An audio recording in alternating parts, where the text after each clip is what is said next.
सबसे पहले प्राप्त करने के लिए आप चैनल को सब्सक्राइब जरूर कर दें, वीडियो को लाइक और शेयर कर दें। आपका अपना चैनल है।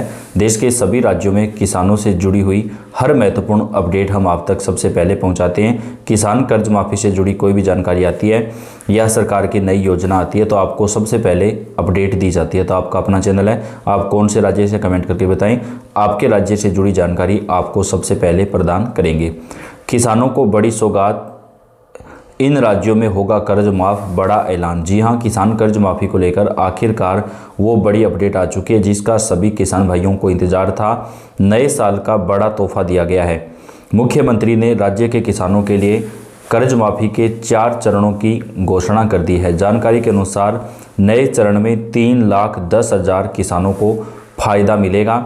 राज्य सरकार पर लगभग 2750 करोड़ रुपए का खर्च आएगा। सरकार की तरफ से 1 जनवरी से लेकर के 25 अप्रैल तक कर्ज माफ़ी 4 चरणों में की जाएगी। कौन कौन से चरण कब से चलेंगे, कौन कौन से राज्यों में माफ़ होगा, पूरी अपडेट आपको देंगे। पहले चरण में यहाँ पर तकरीबन 3 लाख किसानों को जो फायदा है वो दिया जाएगा। इस कदम से राज्य की कुल माफ़ी 21,000 करोड़ रुपए तक पहुंच जाएगी और 25 लाख से ज़्यादा किसानों को इसका लाभ मिलेगा। यानी कुल जो है कर्ज माफ़ी की जो सरकार की तरफ से की जाएगी वह 21,000 करोड़ रुपए की जाएगी। 25 लाख से ज़्यादा किसानों का इसमें कर्जा माफ़ होगा। इससे पहले सरकार 3 चरणों में कर्ज माफ़ी करेगी जिसमें 18,000 करोड़ रुपए खर्च किए जाएंगे और तकरीबन 22 लाख किसानों का ऋण माफ़ किया जाएगा। चौथे चरण में राज्य की कुल खर्चीली राशि में बढ़ोतरी होगी। ये कदम खासकर उस समय आया है जब किसान कर्ज माफ़ी को लेकर सरकार ने बड़ा अपडेट दिया है। चुनाव से पहले वादा किया था कर्ज माफ़ी का, जिसे सरकार अब निभा रही है। इससे किसानों को काफ़ी ज़्यादा राहत मिलेगी। किसान कर्ज माफ़ी की शुरुआत सरकार कर चुकी है। पहले और दूसरे चरण में पैसा भी जारी कर दिया गया है और तीसरे और चौथे चरण में पैसा जारी किया जाएगा। किसान भाइयों, सरकार की तरफ से जो कर्ज माफ़ी की जा रही है वो केसीसी ऋण माफ़ किया जा रहा है। ये केवल उन्हीं किसानों का माफ़ हो रहा है जिन किसानों के परिवार में कोई सरकारी नौकरी नहीं है, जिनके पास लिमिट मात्रा में ज़मीन है, जिन किसानों की सालाना आय 2 लाख रुपए से कम है, किसान के पास 4 पहिया वाहन गाड़ी वगैरह नहीं है, केवल उन्हीं किसानों का ये कर्जा माफ़ किया जा रहा है। सरकार की तरफ से शनिवार को इसकी शुरुआत की गई है।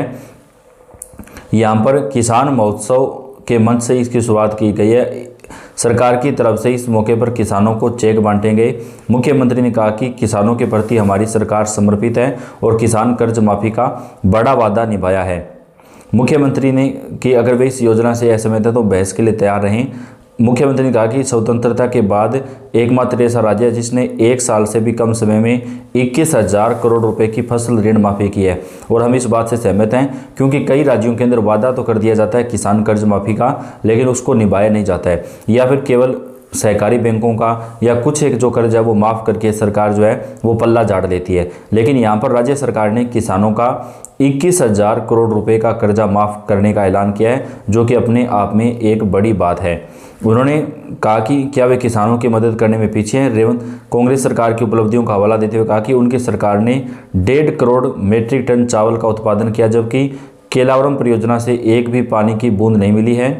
कांग्रेस के नेतृत्व में किया गया बड़ा बदलाव। रेवंत ने आरोप लगाया कि बीआरएस सरकार ने पिछले 4 वर्षों में कोई महत्वपूर्ण कदम नहीं उठाया था, केवल आखिरी साल में किसानों के लिए घोषणा की गई थी। तो दोस्तों, यहाँ पर जो बेहद बड़ी खबर आ रही है वो तेलंगाना राज्य से आ रही है, जहाँ पर कांग्रेस सरकार की तरफ से किसानों का 21,000 करोड़ रुपए का जो कर्जा है वो माफ़ किया जा रहा है। ये एक बहुत अच्छा कदम है सरकार का जो अब पूरा किया जा रहा है। तेलंगाना के मुख्यमंत्री ने कहा कि हमारी सरकार ने किसान कर्ज माफ़ी के लिए बड़ा कदम उठाया है। तेलंगाना के सीएम रेवंत रेड्डी ने चौथे चरण की कर्ज माफ़ी की जो शुरुआत थी वो कर दी है। तो अन्य राज्यों को भी किसान भाइयों के लिए जो कर्ज माफ़ी है वो करनी चाहिए ताकि हमारे किसानों को फ़ायदा मिल सके। अब देखते हैं महाराष्ट्र के अंदर भाजपा सरकार क्या करती है, क्योंकि महाराष्ट्र के अंदर भी कर्ज माफ़ी का वादा किया गया था। फिलहाल तो सरकार ने 30 जून तक का समय मांगा है, लेकिन जिस प्रकार तेलंगाना के अंदर कर्जा माफ़ किया गया है उसी प्रकार महाराष्ट्र के किसानों का भी कर्जा माफ़ होना चाहिए, अन्य राज्यों में भी होना चाहिए। और किसान भाइयों, अभी आप मानकर चलिए कि जहाँ पर विधानसभा चुनाव होंगे वहाँ पर सरकारों के द्वारा यानी जो भी पार्टियां हैं वो कर्ज माफ़ी का वादा जरूर करेगी। तो हमें ये बात लेकर चलनी होगी, जब उनकी सरकार बने तो अपना वादा पूरा करें। जैसे कि आपको याद होगा कि राजस्थान के अंदर कांग्रेस पार्टी की सरकार बनने से पहले राहुल गांधी ने कहा था कि हम 10 दिन में किसानों का कर्ज माफ़ कर देंगे। वहाँ पे कांग्रेस की सरकार बन गई, लेकिन 5 साल में भी किसानों का कर्ज माफ़ नहीं किया। तो इससे कांग्रेस पार्टी को राजस्थान में बहुत बुरी तरीके से हार का सामना करना पड़ा और अन्य राज्यों में भी राहुल गांधी के वादे को सीरियस नहीं लिया गया। तो तेलंगाना के अंदर जैसी सरकार बनी, कांग्रेस ने राजस्थान वाली गलती नहीं की, वहाँ पर उन्होंने 21,000 करोड़ रुपए का कर्जा माफ़ कर दिया, यानी जो आपने वादा किया उसे पूरा किया। तो अब भाजपा को भी वही करना होगा। महाराष्ट्र के अंदर किसान कर्ज माफ़ी का वादा किया था, तो उसे आपको पूरा करना चाहिए और सरकार ने कहा कि वो 30 जून तक कर्ज माफ़ी करेगी। तो अब देखने वाली बात होगी कि महाराष्ट्र में कितने लाख रुपए तक जो है किसानों का कर्ज माफ़ होगा। झारखंड में दोस्तों हेमंत सोरेन जी ने जो वादा किया था उन्होंने भी वो पूरा किया है।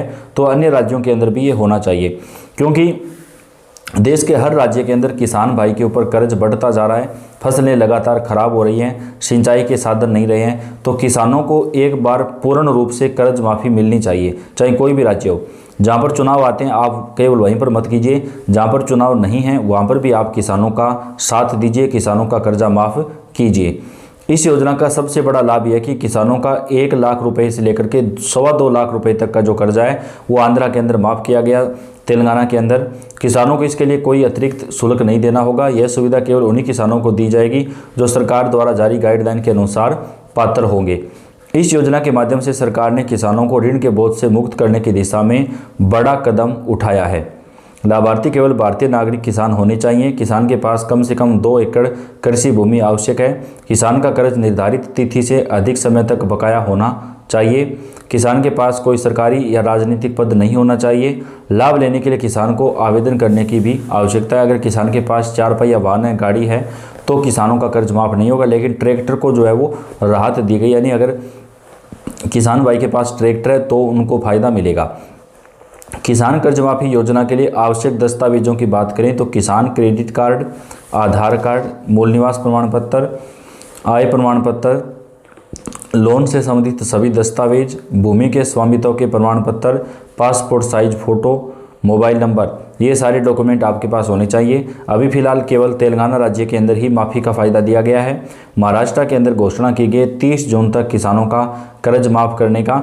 इसके साथ ही किसान भाइयों, अब सरकार की तरफ से किसानों को कृषि उपकरण खरीदने पर राहत प्रदान की जाएगी। सरकार ने कहा कि अगर कोई किसान कृषि उपकरण खरीदता है फॉर्म भर के, तो उस किसान को 50% तक का फ़ायदा देंगे, यानी कृषि उपकरण खरीदने पर आपको 50% डिस्काउंट मिलेगा, सब्सिडी मिलेगी। मान लीजिए किसी कृषि उपकरण की कीमत 50,000 रुपये है, तो आपको 25,000 रुपये तक जो है वो सरकार की तरफ से दिए जाएंगे। तो कृषि उपकरण खरीदने के लिए सरकार किसानों को जो है आर्थिक सहायता राशि प्रदान करने वाली है। तो बेहद बड़ी खुशखबरी किसान भाइयों के लिए आ रही है। तो वीडियो को आप लाइक कर दें, चैनल को सब्सक्राइब करके बेल आइकन को दबाएं। आप कौन से राज्य से कमेंट करके बताएं। आपके राज्य की जानकारी और ताज़ा अपडेट आप तक हम सबसे पहले पहुंचाते रहेंगे। आपका धन्यवाद।